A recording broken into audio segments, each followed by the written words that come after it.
On what was a largely peaceful protest, taking a turn a couple of hours ago when that curfew went into effect around 8 o'clock. I want to give you a different vantage point of that vehicle, that dumpster, that dump truck that is on fire that Liz mentioned in her report, and that we could see also from Chopper 7. That fire seems to have grown a little bit in the last few minutes here. It was put out for a second, perhaps about 20 minutes ago, but it's reignited, and you see people still here in the street despite flashbang devices that have been deployed. We're kind of on the southeast corner of this park courthouse complex right now, where protesters, most of them have been pushed back to. It's been kind of this cat and mouse game of protesters being pushed back and then making their way again to the center of this park, close to this courthouse, where again, police deploying flashbang devices, tear gas, and now you're hearing sort of an audio deterrent being deployed to try to disperse the crowd here. Now, we've been talking about Blake's Chicago area roots. His relatives say that he moved to Kenosha from Evanston for a fresh start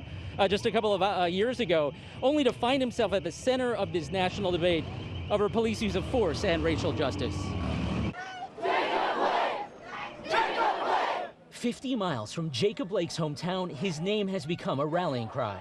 Evanston resident Amy Landolt drove with her son to Kenosha to be with protesters. So it's really just to support his family, make sure that they know Evanston supports them and stands with them. Blake, who relatives say attended Evanston High School, comes from a family synonymous with struggle. His grandfather, Jacob Blake Sr., was lead pastor at Evanston's Ebenezer AME Church during the 1960s and 70s and fought for years for fair housing. 2 senior homes bear his name.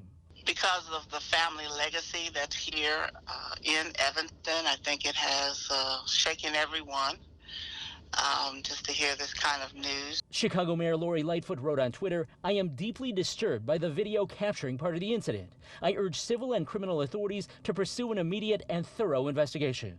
I have seen the video in Kenosha. It's god-awful to watch. It is. And again, we don't want to make any kind of assumptions based on a preliminary investigation that's just started. But again, the video looks god-awful.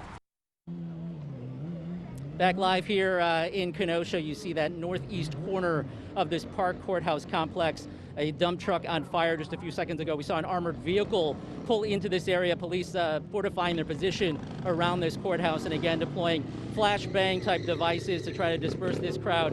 The crowd being pushed back, but then also sort of continually pushing back into the park. So it's been sort of this back and forth over the last couple of hours or so. Several protesters here telling us this evening, as it was a peaceful protest earlier in the evening, that they have drawn parallels between Blake's grandfather's struggle during the 60s and 70s, fighting for fair housing. They see parallels between that and today's protests, and they can't help but feel that all of this is turning into a sort of full circle moment in the fight for racial equality. Hey, if you like that video, be sure to subscribe to our ABC7 Chicago YouTube channel.